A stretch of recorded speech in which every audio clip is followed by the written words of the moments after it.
So, good evening, guys. Can you hear me? Tharusha, Mahima? Yes, we can hear you. Yeah, we can Oh, hear you. okay. So, as we discussed, today we have to complete the task 1.2D. So, that means the helping others task. So, here, the DSA arrays and DSA sorting methods are the topic that I have to complete within this session. So, yeah, I created the presentation for that. Wait a minute, I will share it with you.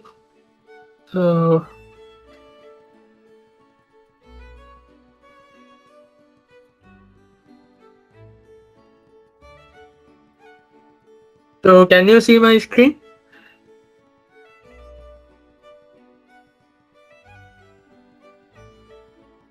Yeah, we Can can see anyone your confirm? screen. Okay, okay. Yes, we So can. this is the presentation that I created. So first, first we talk about what is an array. So an array is a data structure. That means a data structure used to store multiple elements. Arrays are used by many algorithms. That means algorithms part will be talked by Mahima, by you. So let's look at about algorithms in later part. So for example, an algorithm can be used to look through an array to find the lowest value, like the animation, like anything we used in programming languages. So uh, as this mentioned, an array is a data structure used to store multiple elements. So this is an example. This is in with the use of Python language. I created this. So this is a array that I created.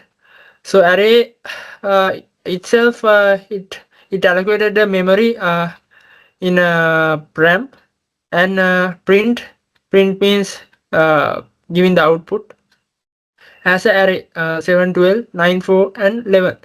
In this case, these are the values that array holds. So yeah, that's about array. So then the main topic is sorting that I appointed. The main topic is sorting. So what is sorting? Sorting means arranging data in a specific order, like we can say as example ascending or descending. So yeah, when we write my array is 0, imagine case we write my array 0, we are asking for the item in the first box. Actually that means position 0. uh, Here you can see the example. So we are asking for the item in the first box. Actually that means position 0, because counting starts at 0 in programming. So when the code runs, it prints the number 7, which is the first item in the array. So here we print the position 0 in my array, the name of the array. So the 0th position, that means the first appearing position is 7. So it is output in this code. So yeah, when talking about sorting in actually sorting means simply organizing a list of items in a particular order, like from smallest to largest. That means ascending, or largest to smallest, that means descending. It's actually used to make data easier to find, compare, or analyze. Sorting helps improve the efficiency of many algorithms. Yeah. Then we are going to talk about bubble sort. This is the first type of sort we are going to talk. So bubble sort is an algorithm that sorts an array from the lowest value to the highest value. So let's look at an example. So yeah, here I'm going to open my Excel to discuss the example. So this is my Excel. So our first example is Yeah, I'm gonna type here 7, 12. If you have any questions, you can ask me anytime, right? So 11, 3. Here, this is the array, or this is the data set we used. So start with 7 and end with 3. So in bubble sort, actually bubble sort is an algorithm that sorts an array from the lowest value to the highest value. So yeah, first step is we start with an unsorted array like this. This is unsorted. This is not from lowest to highest. So we look at the first two values. So what are the first two values? 7 and 12. So does the lowest value come first? Yes. So we don't need to swap them. So this is the lowest value, right? When comparing 7 and 12. So here 7, 12, 9, 11, and finally 3. So we don't need to swap them because initially this was the lowest value, so we don't need to swap the values, because in this case we are only considering about the first two values. We are comparing the first two values. What is the lowest one, what is the highest one? So lowest one is initially in the first position, so we don't need to swap these two values. So let's go for the next step. So then we look at these second and third values, actually 12 and 9. So when talking about 12 and 9, can one of you tell me what is the lowest value, 12 or 9? Mahima?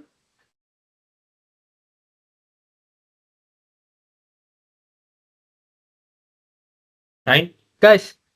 Yeah, 9. Well done. So these two values will be swap between each other. So here in this place, we are going to appoint 9, then 12, 11, and 3. Okay, the fourth step. So then 9 and 12 also completed. So then we are considering third and fourth value. That means 12 and 11. Okay. So let's type the previous values, 9, 12. So then we considering about 12 and 11. Can you tell me, Tharusha, what is the lowest value? 12 or 11? Tharusha? It's 11. 11. Yeah, fine. So the lowest value when comparing these two values is 11. So I put the 11 here, and that means simply I swap the two values. So finally we have 3. So we need to okay, let's go for the next step first. 7, 9, 11. We need to swap these two values because 3 is the lowest one when comparing these two values. So first 3, then 12. Yeah, likewise we need to go ahead and we can find the lowest value. Then the same activity repeats. First we look at 7 and 9. Likewise you can go. That's the bubble sort. That's the method of bubble sort. So finally we can get the output. So this is the output. So we can go ahead, like we can repeat the same process. So this is about bubble sort.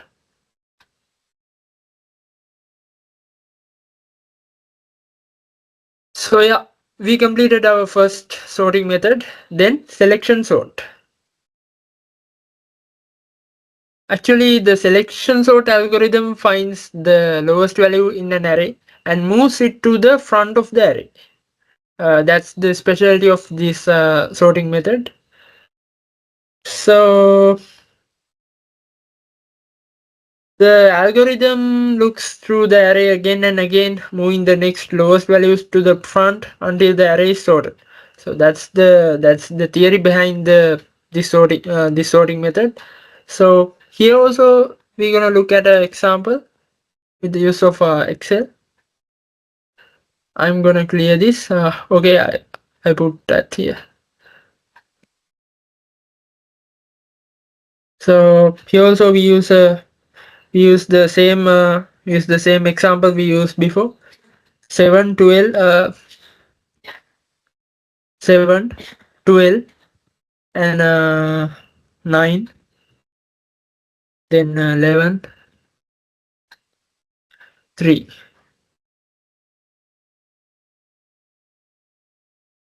So here what we're gonna do is go through the array. So this is the unsorted array.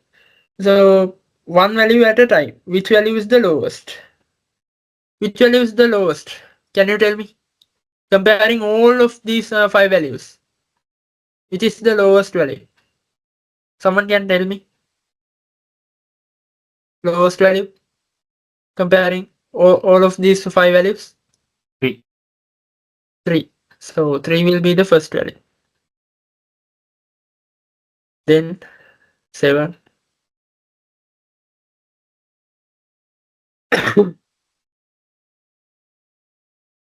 12. Sorry, not here.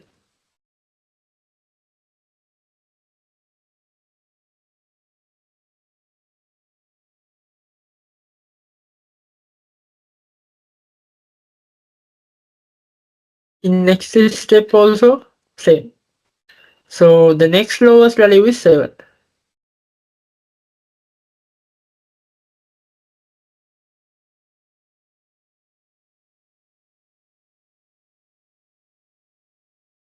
We don't need to swap anything because the 7 is already in second position. So that's why we don't change anything here. So the third process same as second. So in process, next step, so we look at the next lowest value. Uh, so the next lowest value is 9.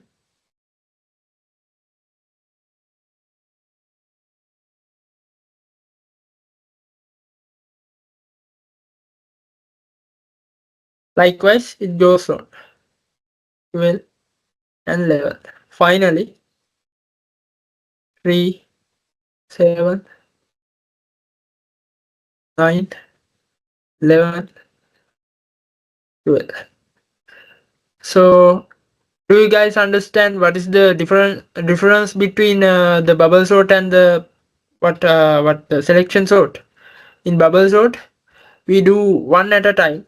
Here we directly searching from all the 5 values. We are searching for the lowest value. Here we are comparing only 2 values. Here we are comparing all the 5 values. So that's how the selection sort works. So then we have our next sorting method, that is insertion sort. When talking about the insertion sort algorithm uses one part of the array to hold the sorted values and the other part of the array to hold values that are not sorted yet. So yeah, here we're going to look at example for that also. So we use the same example we used previously. So do you guys have any question? I think no. If you have, ask me. So in insertion sort, as I told previously, so the insertion sort algorithm uses one part of the array to hold the sorted values and the other part of the array to hold values that are not sorted yet. So that's how the sorted insertion sort works. So sorry, let's take the same example we used previously. 7, 12, then 9, 11, and 3. So first what we're gonna do is, here as previously we start with an unsorted array, so then we can continue. We can consider the first value as the initial sorted part of the array. So if it is just one value, it must be sorted, right? So yeah, I think you get an idea. So don't think about these 4 values, just think about this 7. uh, when it stands independently, this is the only value here, think like that. So this is already sorted, right? So we don't think about these 4 values, we only think about 7. So when only thinking about 7, it is already sorted. So then we go into the next value. The next value is 12. Actually the next value 12 should now be moved into the correct position in the sorted part of the array, but 12 is higher than 7. Now we are comparing with 7 and 12. 12 is higher than 7, so it is already in the correct position. So we are comparing 7 and 12. So 7 is the lower value, 12 is the higher value. So 12 is in correct position when comparing these two values. So other values are same. So then I type it again. 7, 12, 9, 11, 3.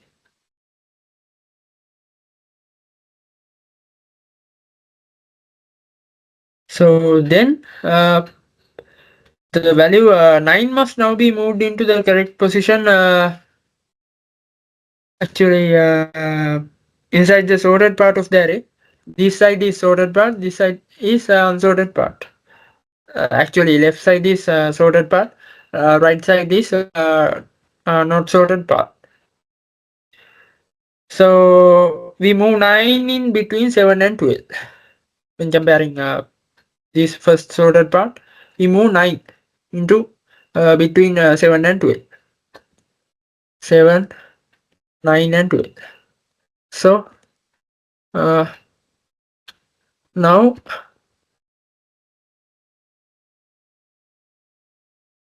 here I used red color for, wait a minute.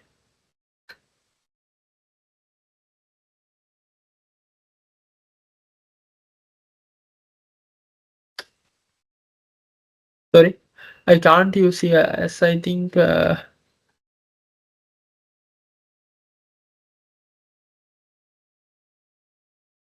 sorry. So these 3 values are the sorted part, and other parts are this part is the unsorted part, right? So in here 7, 9 already solved. Then so then we going to compare this unsorted part and the sorted part again. So 11 is lower than 12. So we need to add 11 between 9 and 12.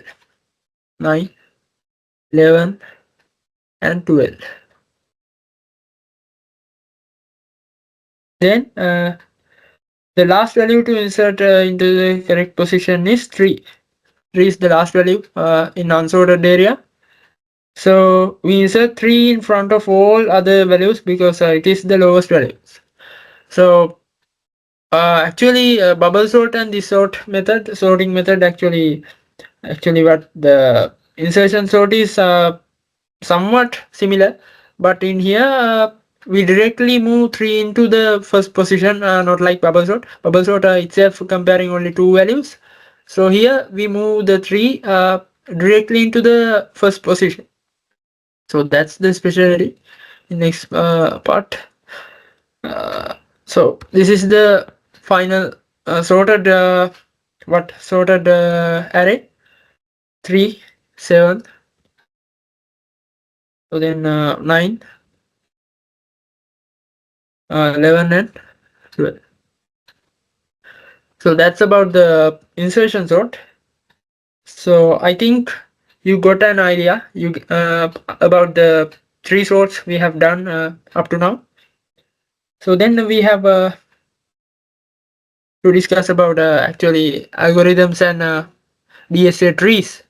So actually my part is covered. So I completed tree sorting methods, and I think now you have an idea about arrays also. So in the context of a programming language, arrays and variables are most basic concepts. So I think already you have an idea about those. So I revised you the sorting methods. I think I done the job well.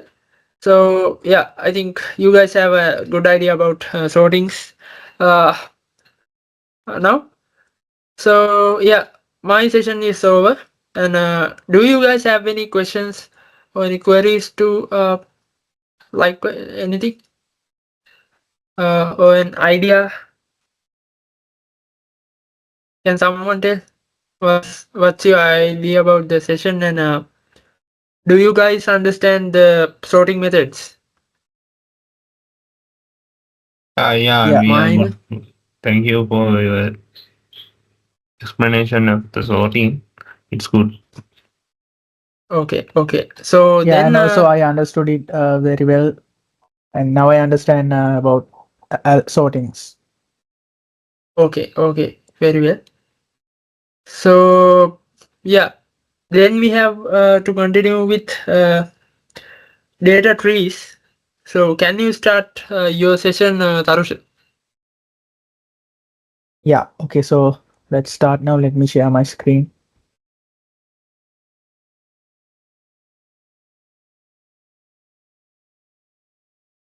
Do you guys see the screen?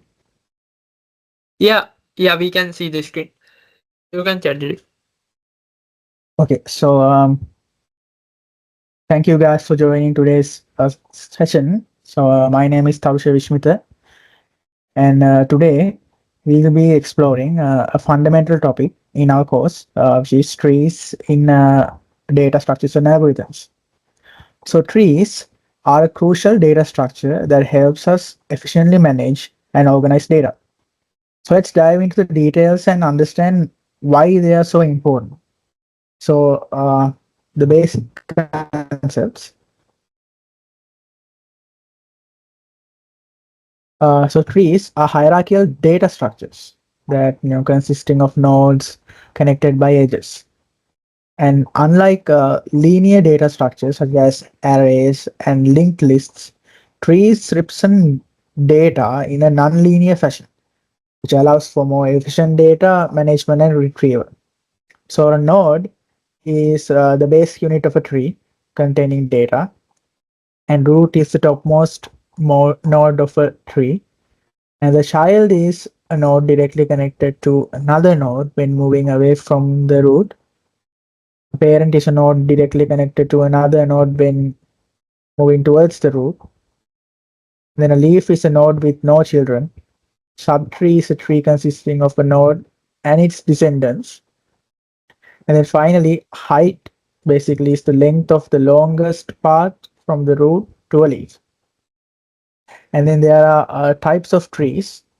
So if you explain, there are several types of trees, each serving different purposes. So a binary tree, in a binary tree, each node has uh, about at least mostly two children, referred to as the left child and the right child. And then we have another tree called the binary search tree, which is a binary tree where the left child contains values less than the parent node, and the right contains values greater than the parent node. And then there's also the AVL tree. It is a self-branching binary search tree where the difference in heights between the left and right subtrees is at most 1. And then there's also another one called the red-black tree. It's another self-balancing binary search tree with additional properties to ensure balance. And then finally, there's another one called the B tree. The B tree is a generalization of a binary search tree in which a node can have more than two children. commonly used in databases and file systems. And now let's move on to the operations on trees. So in these trees, we could uh, basically do insertion, deletion, and traversal. So insertions means, as you already know, already aware, adding a new node to the tree while maintaining its properties. And deletion is the same thing, removing a node from a tree. And traversal is visiting all the nodes in a specific order, which means like moving to specific nodes of your choice. So common traversal methods include in-order traversal, which means left, root, and then right. And then the pre-order traversal, which is root, left, right. And the post-order traversal is left, right, root. And the level order traversal is called visiting nodes level by level from top to the bottom. And here's an example of the binary search tree. Uh, so a binary search tree is a type of binary tree where each node has a value greater than all the values in its subtree and less than all the values in its right subtree. And this property makes binary search trees, BSTs, efficient for searching, insertion, and deletion operations. So this is a simple example of an insertion in BST. And let me explain it. So in a BST, each node follows the property that the left child is less than the parent node and the right child is greater. This property helps in efficient searching, insertion, and deletion operations, as you can see right here. So this is another example of traversal in BST. It's called the in-order traversal. So in-order traversal visits nodes in ascending order, as you can see right here. Starts from root left and then root right, goes in ascending order. It first visits the left subtree and then the root and finally the right subtree. So application of trees. Let's talk about that. Trees are used in various applications, including hierarchical data representation, such as file systems and organizational structures, and also in searching and sorting. These are binary search trees and AVL trees, so they provide efficient searching and sorting mechanisms. And it's also used for expression parsing. Abstract syntax trees are used in compilers to represent expressions and statements. It's also used in databases. They use B trees and their variants, and they are used to manage large datasets efficiently. So, in conclusion, trees are a versatile and powerful data structure that plays a vital role in computer science. And by understanding their properties, types, and operations, we can leverage trees to solve complex problems efficiently. And this document I just created provides a solid foundation in tree structures and significance in our field. So if you still don't understand about this, I also created a simple Q&A session for this, covering the data trees aspect in case you still have a hard time understanding what this is all about. So now we'll be exploring some key concepts about trees in data structures and algorithms through a series of questions and answers. Just simple questions and answers so that you can get an idea about what this is, a basic foundational type questions. And this format will help us understand the fundamental aspects of trees in a clear and engaging way. So the first question, what is tree in data structures? So imagine a tree in nature which branches spreading out from a single trunk. In data structures, a tree is similar. It's a hierarchical structure consisting of nodes connected by edges used to represent hierarchical relationships. And this structure allows us to organize data efficiently. Question 2. What's a node in a tree? So think of a node as a single point in the tree. It's the basic unit that contains data. Just like leaves on a tree, each node holds a piece of information. Moving on to question number 3. What's the root of a tree? So the root is like the base of a tree in nature. The topmost node from which all the other nodes branch out. everything in the tree structure starts from the root. So just like in nature, in data structures, same thing, but in in a data type way, similar to that, it starts from the root, and that's why it's called data trees, because has the same similarities as trees in nature. So question number 4: what's the child node? So a child node is like a small branch growing from a larger one. It's directly connected to another node when moving away from the root. Each child node can have its own children, forming a complex structure. Question number 5: what's a parent node? So, just as a parent supports and connects to its children, a parent node is directly connected to another node when moving towards the root. It provides a link to its child nodes. Question number 6: what's a leaf node? So, a leaf node is like the leaves at the end of a branch.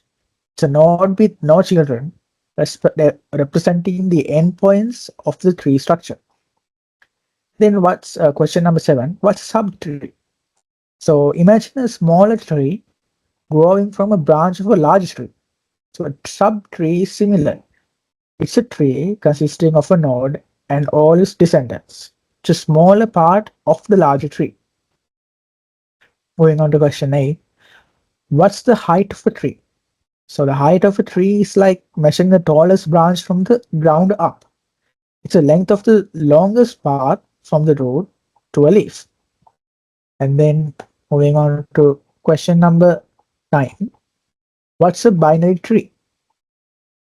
A binary tree is a special type of tree where each node has at most two children, referred to as the left child and the right child. And this structure helps in organizing data efficiently. Question 10. What's a binary search tree? So a binary search tree, it's also called a BST, is a binary tree with an added property. The left child contains values less than the parent node, and the right child contains values greater than the parent node. And this property makes searching for values very efficient. Then question 11. What's an AVL tree? So an AVL tree is a self-balancing binary search tree. It ensures that the difference in heights between the left and right subtrees is at most 1, maintaining balance and efficiency in operations. Then moving on to question 12, what is a red-black tree? So a red-black tree is another type of self-balancing binary search tree. So it uses additional properties such as coloring nodes red or black to ensure the tree remains balanced during insertions and deletion. So the names, the red black, the name comes from the coloring the nodes with red and black. That's why it's called a red black tree. And then moving on to question 13, what's a B tree? So a B tree is a generalization of a binary search tree where a node can have more than two children. It's commonly used in databases and file systems to manage large data sets efficiently. Then question number 14. What are the common operations on trees? So trees support several operations like we discussed earlier, including insertion, deletion, and traversal. These operations allow us to add, remove, and visit nodes in the tree according to your choice in order of what you want to do. Then question number 15. What is insertion in a tree? So insertion is a process of adding a new node to the tree while maintaining its properties. So it's like growing a new branch on a tree. Same thing. Then moving on to question 16. What is deletion in a tree? So deletion is the process of removing a node from the tree and readjusting the structure to maintain its properties. It's the same thing like pruning a branch from a tree. Then question 17. What is traversal in a tree? So traversal is the process of visiting all the nodes in a specific order. It's like exploring all the branches and leaves of the tree. Then, moving on to question 18, what are the common traversal methods? So, common traversal methods include in-order traversal, pre-order traversal, post-order traversal, and level order traversal. And each method visits the nodes in a different sequence. So, moving on to question 19, what is uh, what is in-order traversal? So, in-order traversal visits nodes in the order left through right in the ascending order. And this method ensures that we see the nodes in that way, like ascending order. Moving on to question 20, what is pre-order traversal? So pre-order traversal hits nodes in the order root left, root right. This method is useful for creating a copy of the tree. Moving on to question 21, what is post-order traversal? A post-order traversal visits nodes in the order left, right, true. This this method is useful for deleting the tree. Then moving on to question 22, what is level loaded traversal?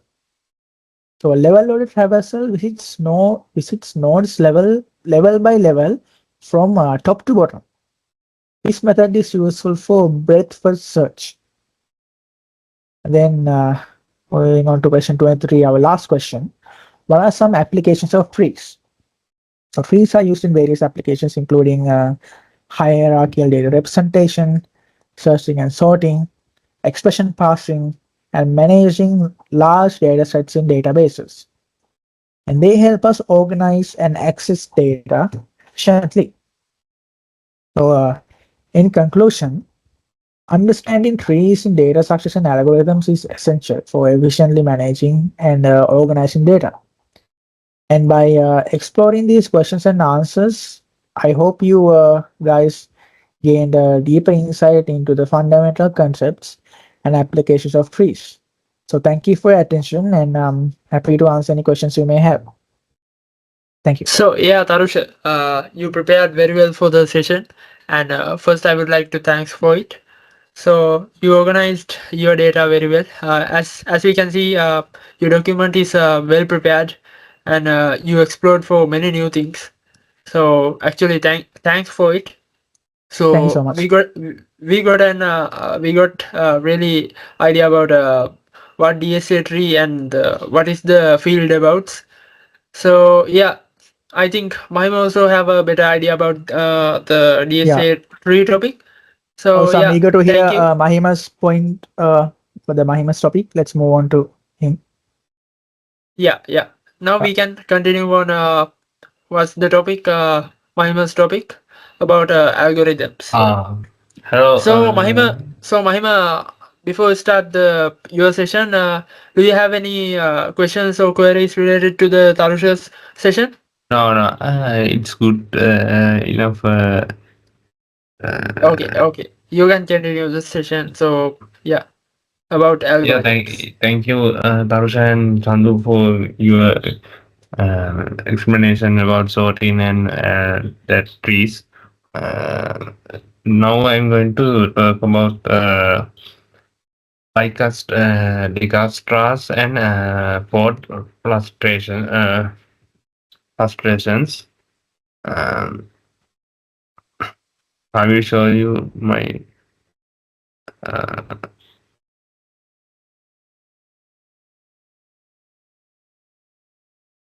presentation now. Can you see it? Yeah, Mahima, we can see. Continue. Yes. Uh, when we go to the Dicast, Dijkstra's algorithms, Dijkstra algorithms are often considered to be the most straightforward algorithm for solving the shortest path problems. Uh, that means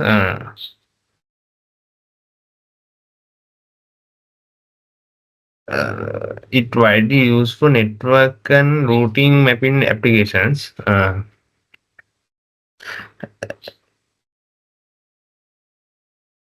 Single source means the one vertex is chosen to be the start, and the algorithm will find the shortest path from that vertex or to all the other vertex.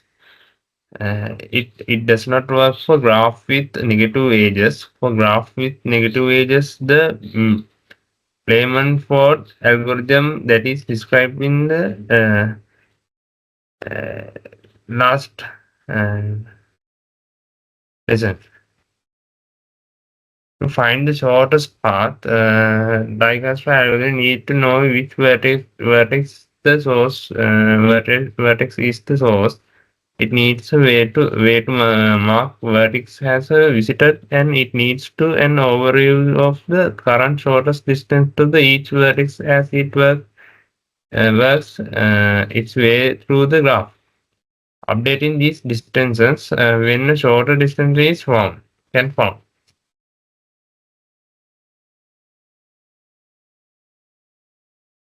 This is the steps we use for the diastras.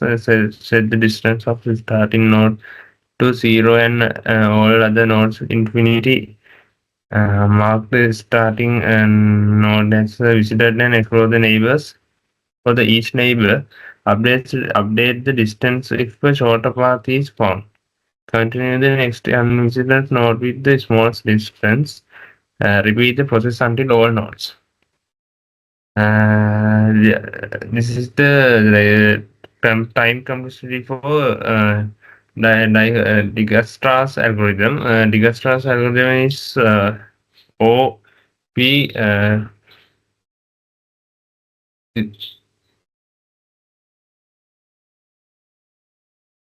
For example, this is the example I'm going to explain you. Firstly, we need to. Can you see my screen widely? Yes, we can see. Yeah, we can see.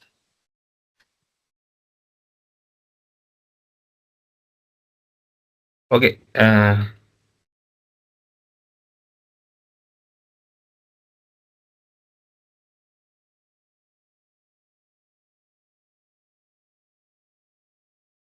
Firstly, this is this image initial impedance distance to other verticals from the starting vertex D. The distance value for vertex D is 0 because that is the starting point. Okay. Uh, because Strauss algorithm sets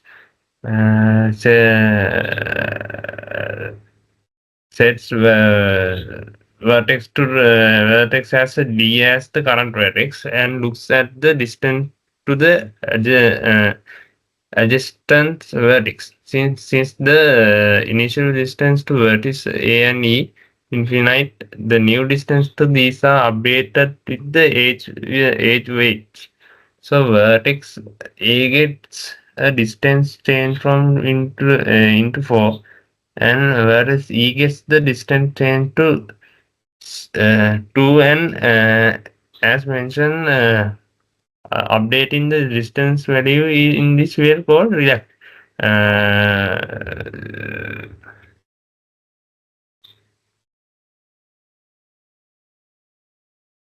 which is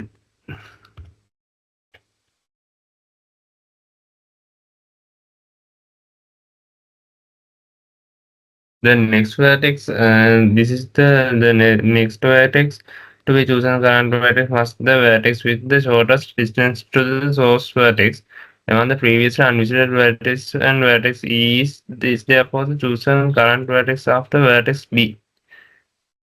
The distance to all adjustments and not previously visited vertex from the vertex E must now be calculated and updated if we need it. The calculated distance from D to vertex A E is the true plus 46. But the equal to 6. But the current distance to vertex is already 4, which is lower to the distance vertex A. Vertex A. The distance to vertex C is calculated to be 2 plus 4 is equal to 6, which is less than to infinity. So the distance to vertex C is updated. Similarly, the distance to node G is calculated and updated to 2 plus 5 equals 7. The next vertex is visited vertex A because the shortest distance from the D of all unvisited vertex.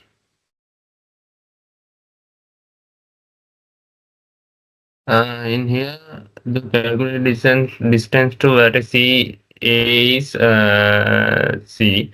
A is 4 plus 3 is equal to 7, which is higher than to the already set distance to vertex C. So the distance to vertex C is not updated.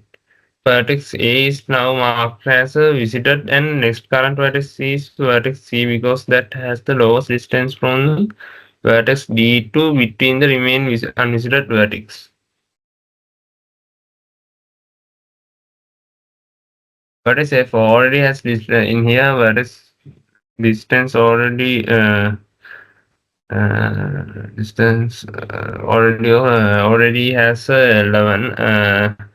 This is lower than calculated distance from G, which is 7 plus 2 5 12 equal to 12. So the distance to vertex F is not updated.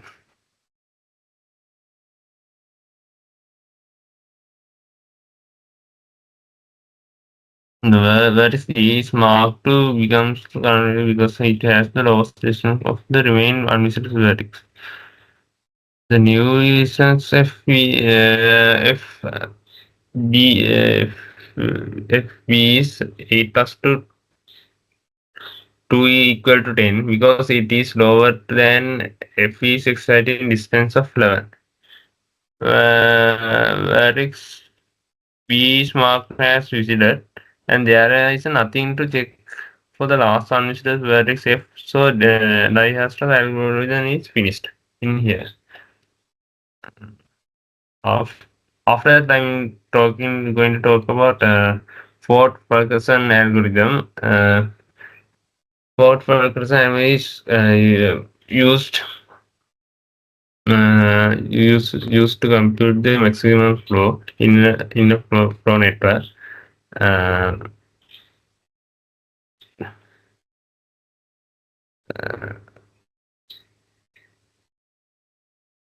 a flow network is directed graph where each edge has capacity and each node either supplies consuming the certain amount of flow. Key characteristics flow network directed graph with capacities on edges, two special nodes, and a source and a sink.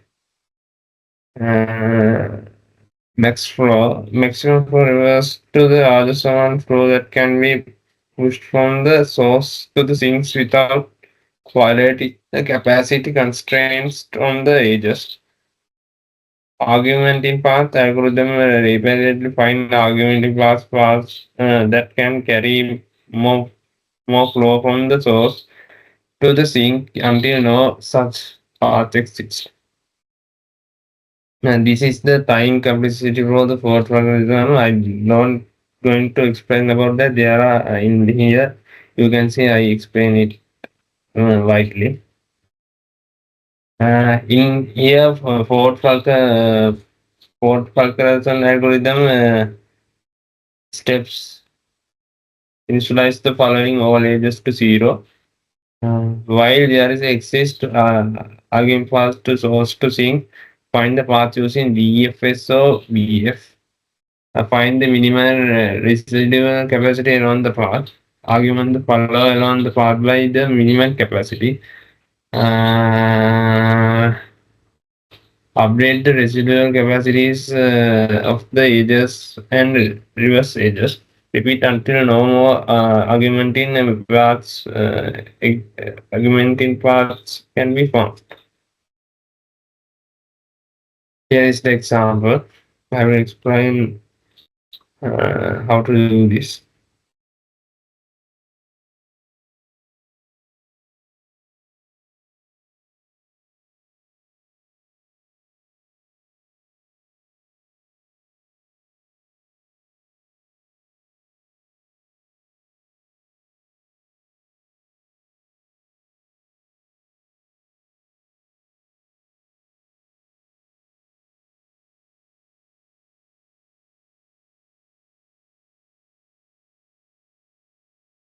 uh,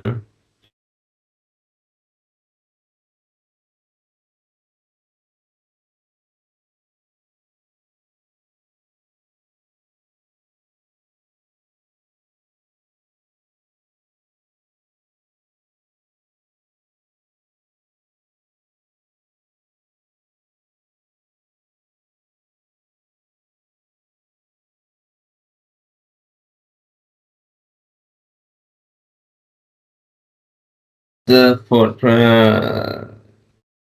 in here, firstly, to find the maximum flow, the firmware must increase the flow. But first, it needs to find out where the flow can be increased.